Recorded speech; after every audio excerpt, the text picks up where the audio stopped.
bonjour, mon nom est Éric Lachapelle, je suis chef de la direction de PECB Global. Donc, merci beaucoup d'être présent pour cette conférence. Donc, Serge et moi, on a décidé de prendre le relais. Donc, on va vous parler principalement de qu'est-ce que c'est que l'ISO 37001, mais pas tant dans une optique de description en profondeur du contenu de la norme, mais surtout, qu'est-ce que ça prend pour l'implémenter et qu'est-ce que ça prend pour être certifié et c'est quoi la différence entre certification et accréditation et pourquoi c'est important de savoir ceci. Donc, sans plus tarder, je vais laisser mon collègue se présenter. Merci. Bonjour, Serge Barbeau. On s'est rencontrés cet après-midi, pour certains qui étaient avec moi dans un autre atelier. Je ne veux pas trahir mon âge, hein, mais ça fait 50 ans que je suis là-dedans. Pas dans l'anticorruption, ça, c'est pas ça, mais dans le domaine de la sécurité privée et publique.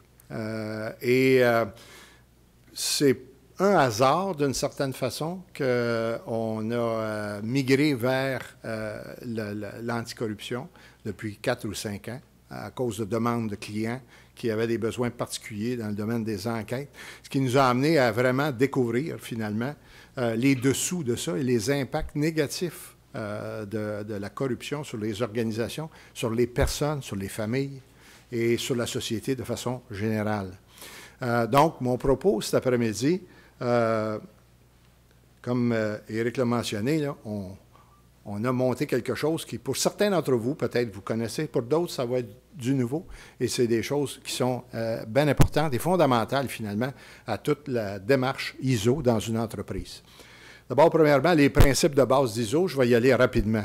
Ça, c'est toutes les normes ISO de système de management. La première, c'est l'orientation client. C'est le client qui est au centre de l'adoption. D'abord, on le sait que la norme, c'est volontaire. Il n'y a personne qui est obligé, malgré que là, j'ai su ce midi que le gouvernement de Singapour vient maintenant l'obliger dans ses organisations à travers le pays. Mais c'est le premier sur la planète, là. Jusqu'à tout récemment, puis encore aujourd'hui, c'est le cas, c'est volontaire. C'est une démarche volontaire de la part d'organismes. Et vous allez voir, ça touche toutes sortes d'organismes. À preuve, mon associé et moi, depuis qu'on est que la norme est sortie, on a été approché par des fondations. Qui aurait pensé qu'une fondation à but non lucratif serait intéressée par obtenir, à être accréditée et avoir une certification ISO 37001?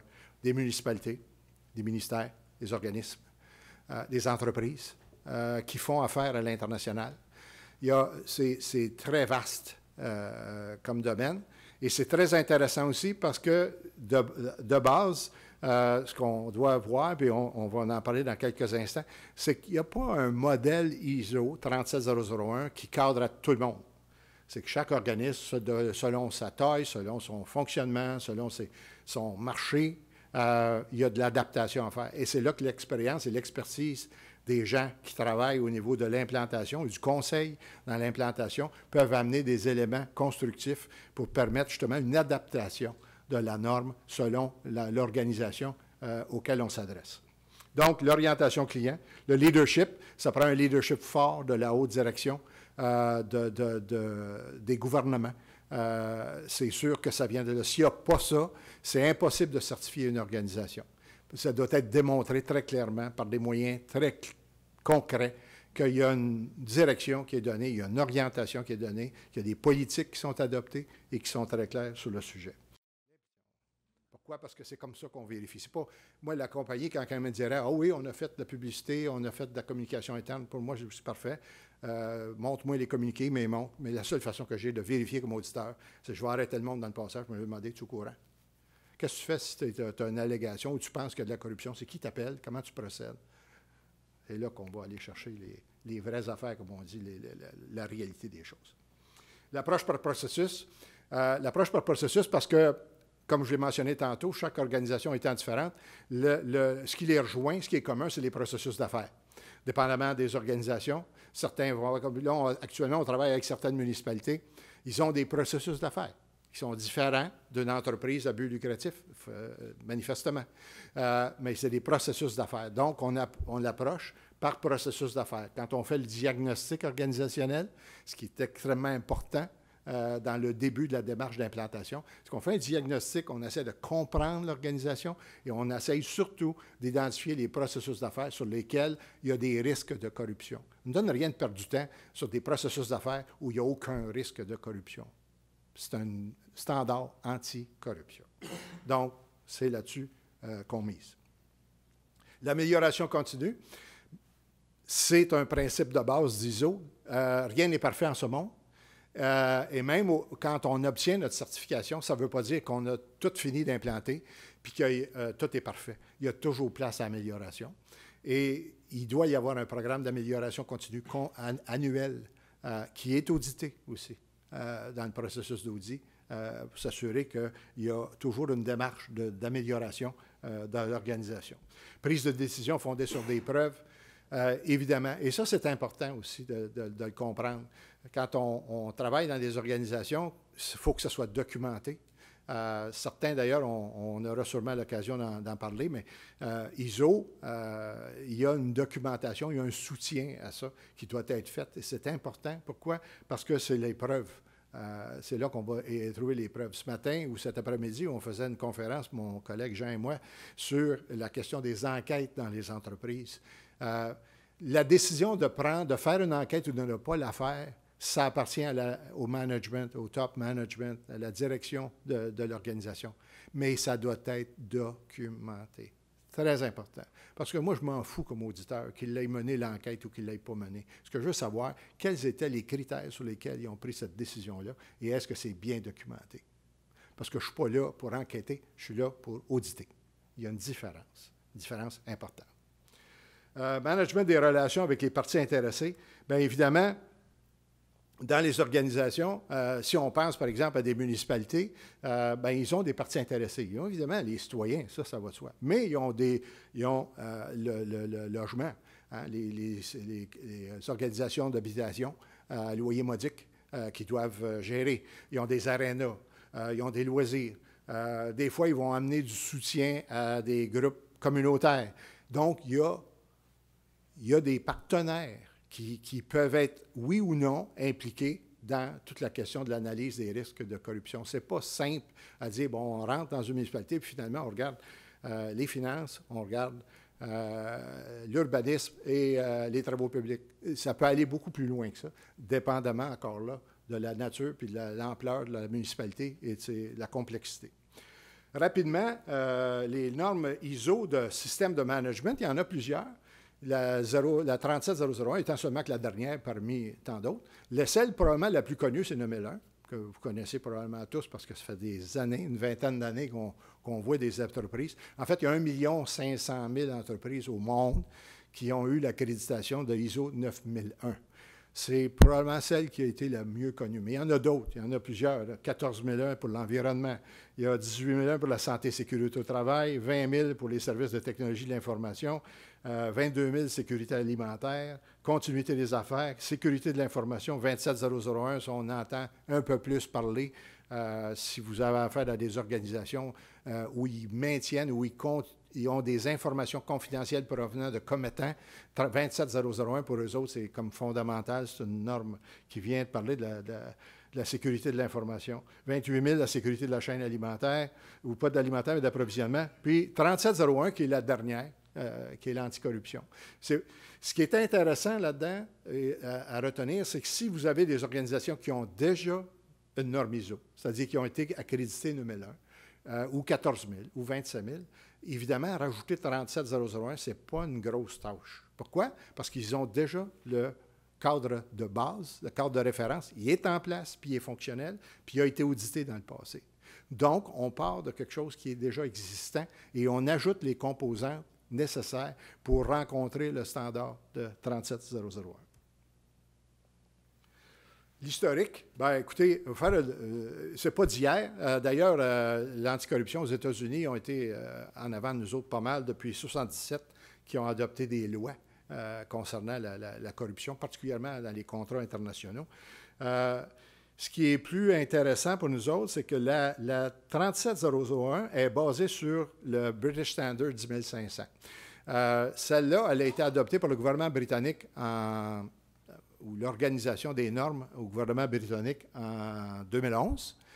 Et quand le comité technique de l'ISO a regardé pour développer une norme, ils ont pris la plus récente et la plus complète, et c'était la BS 500, 10500, et ils ont, avec le comité technique, ils l'ont regardé d'un point de vue plus global, évidemment, parce que c'est une norme qui va s'appliquer non pas juste aux organisations britanniques, mais partout dans le monde.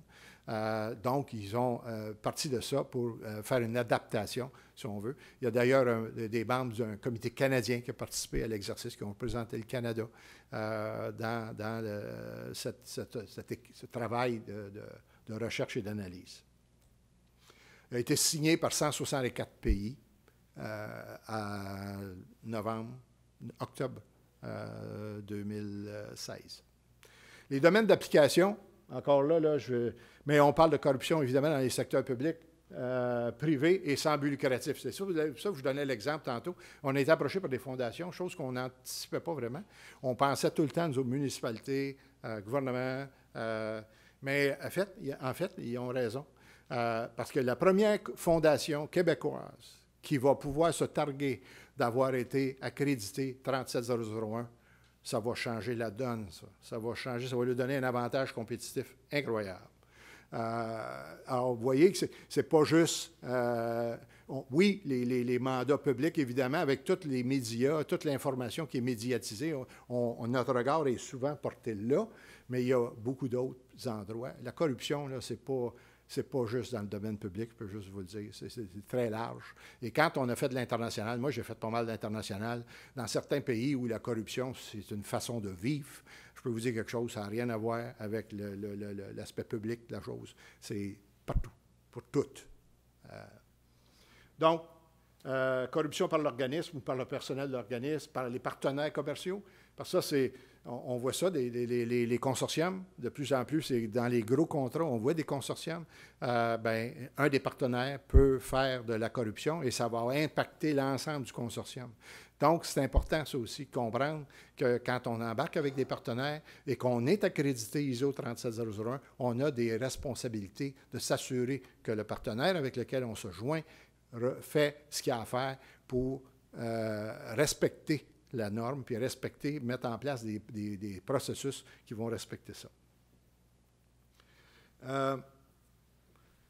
L'accréditation, je vais passer plutôt rapidement parce que Éric Lachapelle, tantôt, va en parler, mais c'est quoi l'accréditation? C'est une reconnaissance internationale, finalement.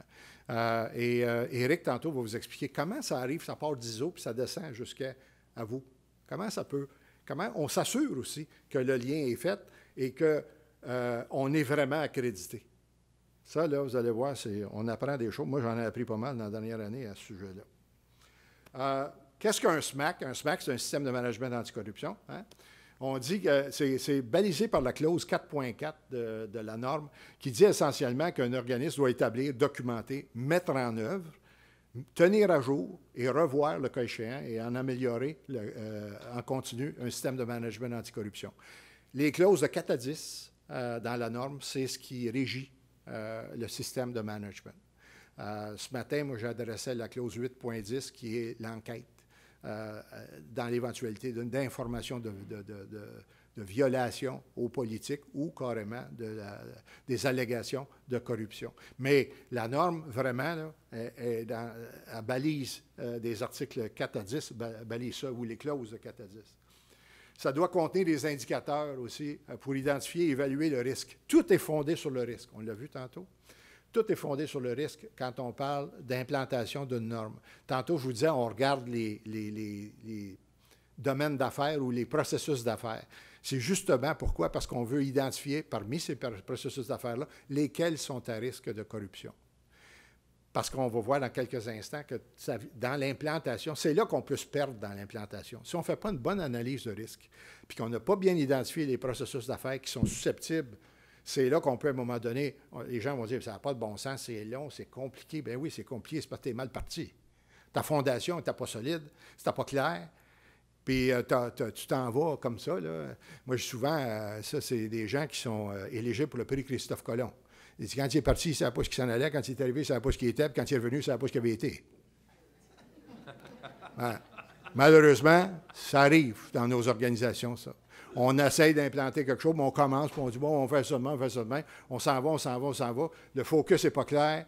L'orientation n'est pas claire. Puis on est surpris qu'après 6 mois, on a mis beaucoup de temps, beaucoup d'énergie, puis on n'est pas plus avancé qu'on était. Ben non, c'est sûr. Tu ne pourras pas l'être plus avancé. Pourquoi? Parce que tu n'es pas parti de la bonne base, des bons éléments de base fondamentaux. Puis évidemment, bien, ça contient des politiques, des procédures, puis des activités, ça, puis des ressources. Les avantages, bien évidemment, je n'ai pas besoin de vous le dire. Le premier, c'est de prévenir, détecter et de traiter les risques de corruption. Ça va de soi.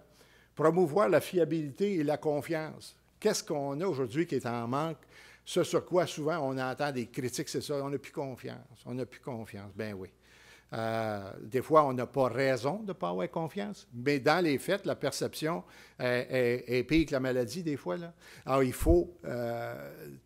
et ça, la norme vient aider justement à rétablir un certain nombre d'éléments et mettre, comme on dit, le standard égal pour tout le monde. Si on est accrédité, on atteint un certain niveau, puis on met en place des mesures, puis on est audité à tous les ans. Donc, on est en mesure de dire, bien, voici quelle est notre situation. Prévenir les conflits d'intérêts, ça va de soi, ça fait partie de ça. Promouvoir une culture anticorruption, ça, c'est ce qui est le plus important à long terme. À long terme, c'est de produire cette culture.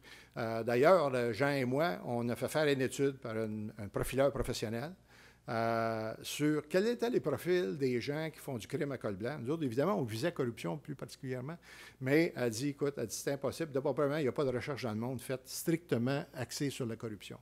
Par contre, il y en a beaucoup qui ont été faites sur le crime à col blanc, collusion, corruption, blanchiment d'argent, des choses qui finalement, où il y a des liens de parenté entre l'un et l'autre. Et souvent, quelqu'un qui fait du blanchiment d'argent et de la collusion, pour moi, il fait de la corruption. Ça veut dire, là, c'est un continuum là, où tout est un peu mêlé. Là. Et ce qui est intéressant, dans toutes les recherches mondiales qui ont été faites, qu'elle a répertoriées, et le rapport de 70 pages qu'elle nous a fait, un des critères les plus importants qui contribuent à la corruption, c'est la culture organisationnelle. Ne cherchez pas ailleurs. C'est le critère le plus important. En d'autres mots, si dans la culture organisationnelle, c'est la fin justifie les moyens, tout pour réussir, tout pour dépasser notre compétiteur, tout pour faire, et que les patrons ils ont un objectif en tête, c'est d'augmenter les revenus envers et contre tous, bien, attendez-vous que c'est bien possible que dans cette organisation-là, la corruption, elle est présente. C'est sûr. L'autre facteur qui vient contribuer à ça, c'est la façon de rémunérer les gens qui sont dans les secteurs à risque. Prenons par exemple aux ventes, aux achats. Dans certaines municipalités, on pourrait parler d'urbanisme, on pourrait parler de travaux publics. Si vous avez des procédures de rémunération qui font en sorte que plus de 40 de leur salaire est basé sur le bonus de fin d'année s'ils ont atteint le chiffre, attendez-vous que vous risquez, vous augmentez le risque de corruption. Pourquoi? Parce que probablement que vos employés, comme tout le monde, ont déjà planifié l'utilisation de 100 de son salaire. Il y a 40 qui reposent sur un bonus de fin d'année. Je peux vous dire quelque chose, j'arrive au mois de novembre, au début de décembre, je n'ai pas atteint mes chiffres, va chez moi, ben aller. Moi, ils atteignent mes chiffres. Est-ce que je vais utiliser les bonnes méthodes? Ça, c'est une autre histoire. Et c'est là. Alors, il faut faire attention. Même les politiques de rémunération deviennent un facteur à considérer dans les risques à l'entreprise. Donc, c'est ça qu'on regarde aussi. Réduire les coûts. Puis, évidemment, c'est une reconnaissance internationale quand on est accrédité, là, ISO 37001. Procédure proportionnée. Ça, la seule chose que je veux vous dire là-dessus, c'est ceci. On peut faire, comme je l'ai mentionné tantôt, ISO 37001, là, ça peut être un gros ballon, là, une grosse affaire, là, que tout le monde, tu regardes ça, là, puis tu dis, ah, c'est impossible, ça. C'est pas vrai. Pas vrai. Il faut que tu adaptes ça aux besoins et aux risques et à la nature de l'organisation. Donc, ceux qui vont vous dire que c'est une grosse affaire, là, puis que ça va coûter cher, puis ça va prendre bien du temps, là, attention, c'est pas vrai. Oui, il y a de l'effort à mettre là-dedans. Oui, il y a du travail à faire. Mais si c'est parti sur la bonne fondation, sur une bonne analyse de risque, puis une bonne identification des processus à risque, vous venez de dégonfler votre ballon pas mal.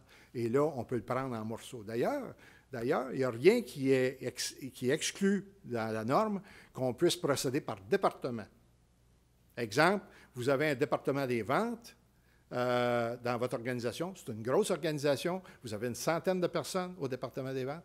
Il est possible de dire, regarde, je vais commencer dans un premier temps par faire accréditer mon département de vente. C'est-à-dire que je vais implanter 37001 dans mon département de vente, puis je vais le faire accréditer. Évidemment, vous ne pourrez pas afficher nulle part comme quoi vous êtes accrédité, l'ensemble de la compagnie est accrédité. Non. Pourquoi? Parce que ça va être bien écrit que c'est le département des ventes qui est accrédité. Mais quand même, on peut partir comme ça puis dire, avec les années, on va finir par faire le tour de l'entreprise. Donc, c'est ce que je voulais dire là-dessus, sur les procédures proportionnées. L'engagement de la direction, j'en ai parlé, c'est essentiel, c'est fondamental. L'évaluation de risque, je pense que... Et quand on parle d'organismes internationaux, il y a les risques de pays. Moi, j'ai fait du travail en Haïti, j'ai fait du travail en Irak, en Afghanistan. Chaque pays amène ses éléments et ses risques. Et comme je vous l'ai dit, il faut faire attention. Surtout quand on fait beaucoup de... il faut se rappeler qu'en plus de ça, au Canada, on a un code criminel que si vous faites de la corruption à l'international, attention, là, vous allez être accusé ici, là, au Québec, au Canada. Donc, important. Les secteurs d'activité, on a entendu beaucoup parler de la construction dans les dernières années, mais il n'y a pas rien que ça, là. Il y a beaucoup d'autres domaines au Québec qui n'ont pas encore bénéficié, entre guillemets, d'une commission, mais ça ne veut pas dire qu'il n'y a pas de corruption, là. Donc, il faut garder qu'il y a certains secteurs qui sont plus à risque que d'autres. Des risques liés aux transactions, évidemment. Des opportunités d'affaires. Il y a des risques quand on fait des mergers, quand on fait des consortiums, ces choses-là. Il faut toujours penser avec qui qu'on s'associe, qu'est-ce qu'il y a dans le placard qui pourrait venir nous rattraper tout à l'heure, puis affecter ma réputation, la réputation de mon organisation. Et évidemment, les partenariats commerciaux. Diligence raisonnable, qu'est-ce que c'est que ça exige? C'est que c'est une bonne pratique de gouvernance. Il faut vérifier qui on embauche, à quel moment qu'on les embauche, qui c'est ce monde-là, avec qui on se fait affaire, avec qui on s'associe, etc. Ce n'est pas juste de regarder l'aspect monétaire, de regarder l'aspect... Il faut aller plus loin. Et au Québec, on a des organismes qui font ça quand on parle de contrat public. Mais dans le privé aussi, il y a des choses à faire de ce côté-là au niveau de la diligence raisonnable. Communication, je l'ai mentionné tantôt, on doit communiquer et à nos partenaires et à nos citoyens, si on parle en cas de municipalité, si on parle de municipalité, puis à nos employés, évidemment, qu'on a adopté ou qu'on est dans le processus de mettre en place l'anticorruption. C'est fondamental. Ça prend l'engagement de tout le monde dans une démarche comme celle-là. Donc, c'est important d'avoir un plan de communication aussi qui vient soutenir ça. La surveillance et de la revue, bien, je vais laisser Éric parler un peu plus de toute la question de l'audit, mais une chose est certaine, c'est que même à l'interne, une fois qu'on a implanté, ce n'est pas la fin en soi, c'est le début. L'implantation, c'est le début et non la fin. Et donc, il y a un processus d'audit interne qui doit se mettre en place avec un programme d'amélioration continue puis une revue de gestion annuelle, minimalement annuelle, qui doit se mettre en place pour faire en sorte qu'on s'assure qu'on a toujours... nos contrôles qu'on a mis en place sont efficaces, qu'il n'y a pas lieu d'en modifier quelques-uns ou de faire quelque chose qui peut faire, pas qu'on soit pris dans un scandale quelconque ou qu'à un moment donné, on ait des retombées négatives. Soit dit en passant, et d'ailleurs, c'est dans le préambule de la norme n'assure pas que ça va éliminer la corruption, là. Soyons clairs. Corruption, là, ce que ça va faire, par contre, c'est que vous allez avoir des outils et des moyens de contrôle à l'interne qui vont faire en sorte que s'il y a des mécanismes de corruption ou s'il y a de la corruption qui s'installe, vous allez probablement être capable de la détecter assez tôt pour pouvoir prendre des gestes, poser des gestes et des actions pour faire en sorte qu'on met un terme à ça et qu'on ramène les choses correctement. Mais ce n'est pas une garantie qu'il n'y en aura pas de corruption. Puis ça, je pense que c'est dans l'esprit des gens, parce que là, on entend beaucoup « Ah, la nouvelle norme anticorruption, ça va régler tous les problèmes. » Attention, attention, attention. Je déteste ça, moi, quand on me dit ça va demain. Parce que c'est pas vrai. Ça va en régler beaucoup, j'en conviens. Ça va certainement redonner confiance aux citoyens dans nos organisations, dans les organisations avec lesquelles ils font affaire, quoi qu'ils travaillent dedans ou qu'ils font affaire avec. Oui. Mais est-ce que ça règle la question de la corruption à tout jamais, puis on n'entendra plus parler? C'est pas à Rougeole, ça, là. C'est la corruption. Non. il risque d'avoir encore la possibilité. Donc, vous avez ici un tableau basé sur la route Deming, hein, le PCDA, PDCA, c'est-à-dire le planifié, déployé, contrôlé et agir, qui explique un peu, et ça, on donne la formation à l'ETS sur comment implanter la norme ISO 37001 dans une organisation. Et je me répète, mais je vous le dis, si vous avez déjà une organisation qui a une norme, qui est 9001 ou autre, ben vous avez déjà une partie du travail de fait. Il y a une partie de la structure de base qui est là. C'est sûr qu'une entreprise ou un organisme, une municipalité, un ministère, qui repart à neuf, qui n'a aucune norme d'aucune sorte, mais c'est ça demande plus d'efforts. Mais je regarde Hydro-Québec qui ont déjà un paquet de normes. Pour eux autres, ce n'est pas compliqué de faire le saut, là. Pourquoi? Parce qu'ils ont déjà des normes. Ils sont déjà normés ISO sur plusieurs points de vue. Il y en a d'autres comme ça au Québec. Je passe la parole à mon ami Éric. Donc, ce qui arrive, c'est que Serge a parlé de l'implémentation. Une fois qu'on a implémenté la norme ISO 37001, qu'est-ce qui se passe? Bien, ce qui se passe souvent, c'est que les organisations peuvent prendre la décision de se faire certifier ou non. Ce n'est pas obligatoire. Donc, comme Serge l'a mentionné, c'est une décision volontaire de se faire certifier. Souvent, ce qu'on voit d'abord, c'est qu'une fois que la décision de certification a été prise, bien, c'est un pré-audit. Qu'est-ce qu'un pré-audit? C'est qu'une organisation va embaucher un auditeur expérimenté pour faire un audit de l'organisation avant que l'audit de certification commence. La logique de ça, c'est de s'assurer que quelqu'un d'externe et de compétent vienne vérifier c'est quoi l'état de la conformité envers la norme au sein de l'organisation. C'est-à-dire, s'il y a des non-conformités à trouver, c'est peut-être mieux de les trouver pendant le pré-audit que pendant l'audit de certification. Mais ça, ce n'est pas obligatoire. Il y a beaucoup d'organisations qui choisissent d'avoir un pré-audit, mais ce n'est pas obligatoire. Si on décide ou non d'avoir un pré-audit, après ça, on se fait auditer. C'est un audit de certification et il y a deux étapes. L'audit d'étape 1 et l'audit d'étape 2. L'audit d'étape 1, c'est environ 30 % de la durée de l'audit. C'est un audit de revue documentaire. Donc, les auditeurs vont principalement réviser la documentation afin de s'assurer que votre documentation de haut niveau soit conforme aux prérequis de la norme ISO 37001. C'est-à-dire, s'il y a des problèmes majeurs avec votre documentation, on n'ira pas à l'audit d'étape 2. L'audit va s'arrêter là jusqu'à temps que vous puissiez réorganiser et arranger votre documentation. Ça veut dire l'avantage, c'est que s'il y a des problèmes majeurs, on ne perd pas de l'argent à faire le 70 % qui reste de l'audit. On règle la documentation et puis ensuite, on passe au reste de l'audit. L'audit d'étape 2, ça, c'est quand les auditeurs viennent sur votre site afin de pouvoir faire l'audit sur site. Ça veut dire quoi un audit sur site? Bien, c'est sûr, on continue de réviser la documentation, mais normalement, c'est la documentation opérationnelle. On va procéder à des entrevues, on va procéder à des observations, on va procéder à de l'échantillonnage. Donc, par exemple, comme ça, je l'ai mentionné, bien, entre autres, on accroche des employés, on n'essaie de pas trop les terroriser, et puis on leur pose des questions sur la corruption. Qu'est-ce qu'ils doivent savoir? Donc, la documentation va nous dire, par exemple, on a eu telle et telle et telle communication ou programme de sensibilisation relié à la conformité, à l'anticorruption. Donc, on dit, OK, on demande aux employés, on fait donc une validation. Est-ce que vous avez suivi des programmes de formation et de sensibilisation?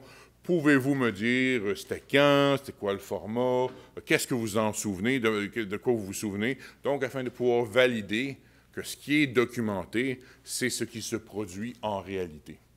Donc, on fait l'audit, et la durée de l'audit, ça dépend de la taille de la portée. C'est-à-dire, plus il y a du monde et plus la portée est grande, plus l'audit va être long en termes de jours. Des fois, ça peut être une toute petite portée. Bien, dans ce cas-là, ça va pas être des audits qui peuvent durer 2, 3, 4 jours si la portée est petite, ou c'est des audits qui peuvent durer plusieurs semaines.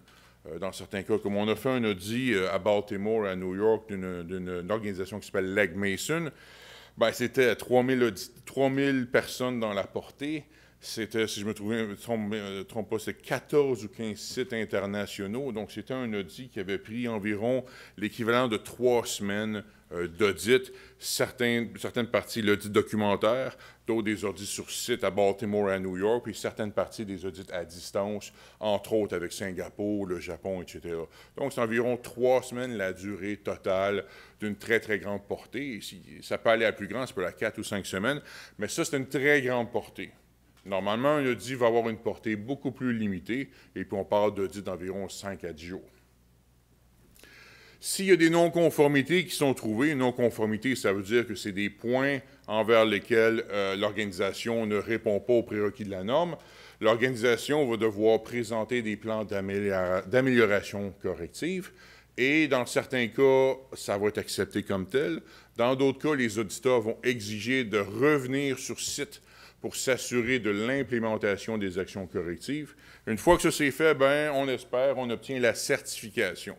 C'est-à-dire que vous obtenez enfin le papier qui dit que vous êtes certifié 37001. Cependant, ça ne s'arrête pas là. Après ça, il y a des audits de surveillance. C'est-à-dire qu'à chaque année, les auditeurs vont revenir sur site, faire un audit de surveillance. Un audit de surveillance, c'est environ 1/3 de la durée totale de l'audit de certification.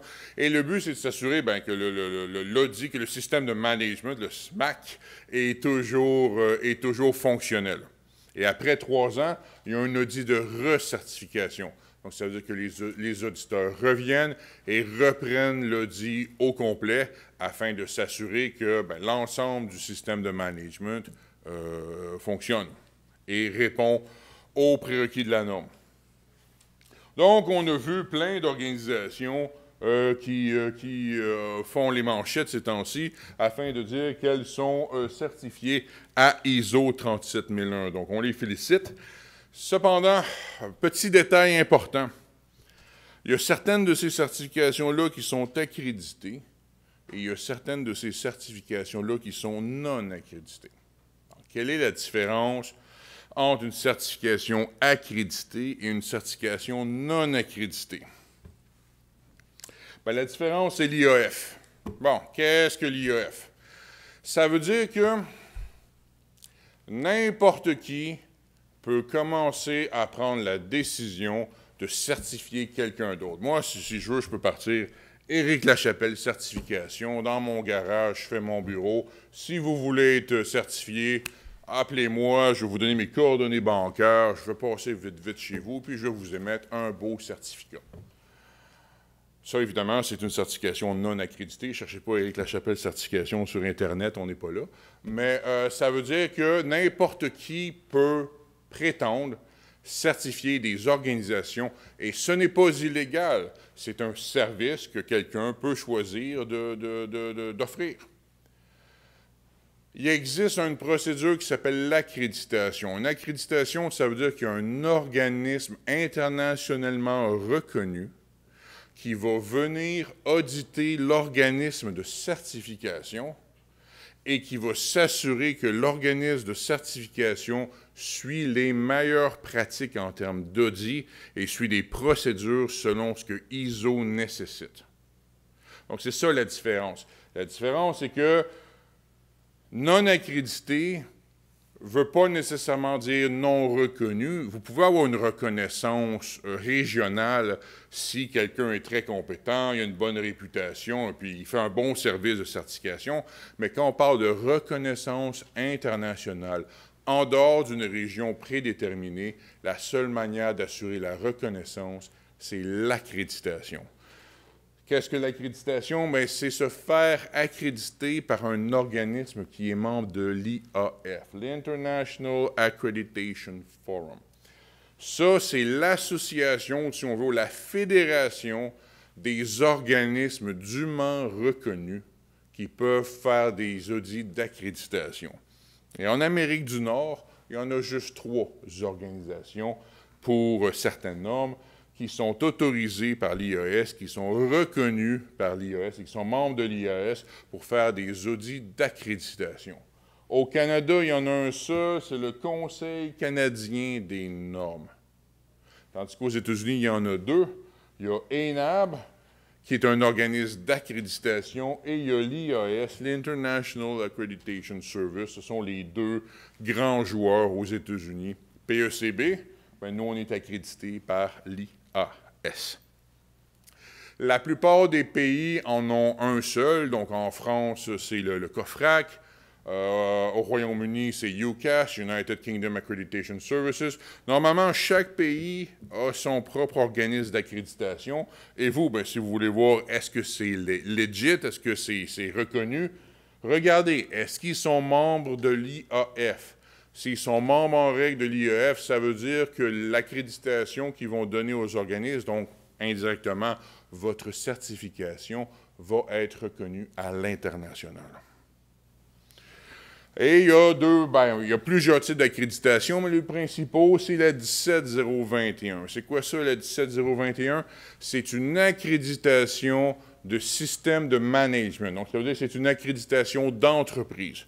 Donc, si vous voyez qu'une entreprise, par exemple, est certifiée, bon, on va dire ISO 37001, mais ça peut être d'autres normes aussi, vous, ce que vous devez vous demander, c'est est-ce que cette certification-là a été émise par un bureau de certification qui était dûment accrédité par la 17021. Si la réponse est oui, ça veut dire que vous avez la reconnaissance internationale. Partout où vous allez sur la planète, votre certification va être reconnue. 17024, ça c'est une accréditation de certification personnelle. C'est différent. 17021, c'est pour certifier les organisations. 17024, c'est pour certifier les individus. Alors, je ne sais pas si vous avez des questions. Oui. Merci, Serge et Éric. Oui. Parce que tu parles d'accréditation, une certification accréditée. Hein, parce que sur le marché, il y a plusieurs organismes. J'en nommerai pas. On n'en nommera pas. J'en nommerai pas. OK. Et puis, ça peut confondre certaines organisations de voir à qui est-ce qu'on va faire affaire parce qu'ils disent qu'on peut donner la certification ISO 37001, la grosse publicité, les beaux sites, ils donnent la formation, mais comment est-ce qu'une entreprise ou une organisation peut s'assurer qu'ils font affaire avec des gens qui donnent l'accréditation par rapport, tu mentionnais le logo, mais c'est qu'il faut les éduquer, ces gens-là, parce qu'il y en a peut-être certaines organisations qui vont essayer de vendre la certification, mais qui ne vaut pas plus que le papier sur lequel c'est écrit. Oui. En ce moment, pour 37001, c'est une excellente question. En ce moment, pour 37001, nous, PECB, on est les premiers au monde à avoir été accrédités. On a été accrédités le 7 novembre, donc ça fait une semaine. Donc, on est très, très fiers de ça. Mais il y en a d'autres qui aussi cherchent à obtenir l'accréditation. Et c'est une bonne chose. C'est une bonne chose qu'il y a de la concurrence. C'est une bonne chose qu'il y ait beaucoup d'organisations qui prennent ça au sérieux. Cependant, en tant que consommateur, disons, de produits certifiés, si vous êtes une entreprise, un gouvernement, peu importe, et que quelqu'un veut vous vendre un produit de certification, que ce soit 37001 ou n'importe quelle norme ISO, parce que je dis là est valide pour toutes les normes ISO, ce que vous voulez vous assurer, c'est quoi cet organisme de certification-là et est-ce qu'ils ont une accréditation? Et est-ce que cette accréditation-là est membre de l'IAF? Généralement, ceux qu'on voit le plus souvent, au Canada, c'est le SCC, il y a ENAB, il y a IAS, il y a UCAS en Angleterre qu'on voit très, très, très souvent. Puisqu'on est au Québec, il y a le COFRAC qu'on voit occasionnellement qui est en France. Mais vous devez vous poser la question, qui est votre organisme d'accréditation et valider que l'organisme d'accréditation est bien valide. Parce qu'il y en a des malins qui créent des organismes d'accréditation non reconnus. Donc, il n'y a rien qui m'empêche de créer, je ne sais pas, le International Organization for Accreditation, et puis je me mets à accréditer des organismes de certification. Ça se fait. Mais s'ils ne sont pas membres de l'IAF, et je sais que c'est compliqué, ça fait beaucoup à assimiler, mais s'ils ne sont pas membres de l'IAF, ben ça veut dire que vous ne savez pas est-ce que c'est une vraie organisation ou c'est juste quelqu'un dans son garage qui fait juste accréditer. Et il y en a des faux organismes d'accréditation. Donc, c'est vraiment dommage, surtout qu'on parle d'anticorruption, mais il faut se méfier parce que, un, est-ce accrédité, puis deux, est-ce que l'organisme d'accréditation est membre de l'IAF? Ouais, il y a IAF.NU. NU, c'est United Nations, donc c'est quand même, c'est reconnu, c'est international, donc IAF.NU. Puis vous pouvez regarder c'est quoi les membres par pays, et puis c'est là que vous avez la liste. Oui? Qu'est-ce que vous dites à des gens qui pensent que l'implantation d'une norme MISO, c'est un peu mal vu au niveau de la lourdeur administrative? Les gens nous disent souvent, des fois, ça. Ben, on dit beaucoup de choses à ça, merci, mais principalement, ça peut être très compliqué ou ça peut être très simple d'implémenter une norme ISO, ça dépend comment qu'on s'y prend. Il y a plusieurs années, quand j'étais consultant, moi, ce que je disais, c'est commencer par une petite portée, quelque chose qui est gérable. Identifier c'est quoi vos actifs ou vos processus les plus importants, gardez ça le plus simple possible, et puis après ça, implémentez, faites-vous certifier. Là, vous allez démontrer à tout le monde dans l'organisation que c'est possible. Et puis en même temps, vous allez bénéficier de l'effet d'apprentissage. Parce que dans une norme ISO, il n'y a rien qui est compliqué. C'est toutes des choses qui sont très simples et presque naturelles. Le problème, c'est qu'il y en a beaucoup. Et c'est ça la complexité d'ISO. Il y a beaucoup de choses. Et si vous en oubliez une ou deux, bien, les auditeurs, évidemment, c'est la loi de Murphy, les auditeurs vont le trouver. Donc, commencez par quelque chose qui est petit, qui est gérable, faites la première implémentation, attendez un peu, bénéficiez de l'expérience, de la courbe d'apprentissage, et puis après ça, progressivement, si ça fait partie de vos objectifs, augmentez la portée de votre certification. Ouais, ben, c'est une bonne question. La portée initiale va grosso modo dépendre un peu de la norme que vous décidez de prendre. Mais entre autres, comme ça, je l'ai mentionné, disons pour 37001, vous sélectionnez, par exemple, un département. Donc, vous identifiez, moi, là, dans mon organisation, c'est quoi mon plus gros risque? Puis si on pourrait dire, par exemple, c'est mes vendeurs. Admettons, je dis n'importe quoi, mais disons, si dans mon organisation, c'est mon département de vente, bien, c'est ça ma portée. Mon département de vente, on implémente la norme. Et on pourrait même choisir mon département de vente à Singapour, par exemple. Bon, on commence par ça, on l'implémente, on se fait certifier, puis après ça, on attend un peu, on bénéficie de la courbe d'apprentissage, puis après ça, on peut augmenter la portée. Soit une portée géographique, donc on décide de... C'est toute l'Asie du Sud-Est, ou par exemple une portée à l'intérieur même de l'organisation. Bon, j'ai certifié mon département de vente, donc maintenant, l'approvisionnement, je vais rajouter l'approvisionnement, puis progressivement, on augmente la portée. Moi, je pense que c'est la bonne manière de le faire. À moins qu'on ait des obligations, disons... contractuelle ou politique ou peu importe, d'arriver avec une grande portée d'un coup, idéalement, c'est commencer petit, apprendre, et puis augmenter la portée. Oui, bien sûr. L'exemple tantôt que je donnais, les municipalités. On a beaucoup de municipalités qui nous consultent présentement sur ces sujets-là. Et la crainte pour plusieurs d'entre eux autres, surtout les municipalités qui sont quand même d'une taille respectable, c'est justement le périmètre qu'on appelle d'implantation. Comment on le définit? Puis, comme dit Éric, moi, je le dis tout le temps, bon, commençons par, d'abord, premièrement, l'administration municipale. Allons pas tout de suite dans les paramunicipales. Embarquons pas tout de suite dans toute Prenons ça, regardons d'abord dans la municipalité comme telle, quels sont les secteurs à risque. On sait travaux publics, on sait urbanisme. Il y a des endroits où l'évaluation du risque est facile à faire, est facile à voir et à évaluer. Commençons avec ça. Avec les années, on peut rajouter, à un moment donné, des paramunicipales à ça. Dépendamment de... Ça va être plus facile à faire. Comme Éric dit, il y a une courbe d'apprentissage, on l'a passé, on a été accrédité pour 3 départements. Bien, on est capable d'aller plus loin puis d'avancer là-dedans. Et l'image, pour la municipalité, les bénéfices sont déjà là. L'image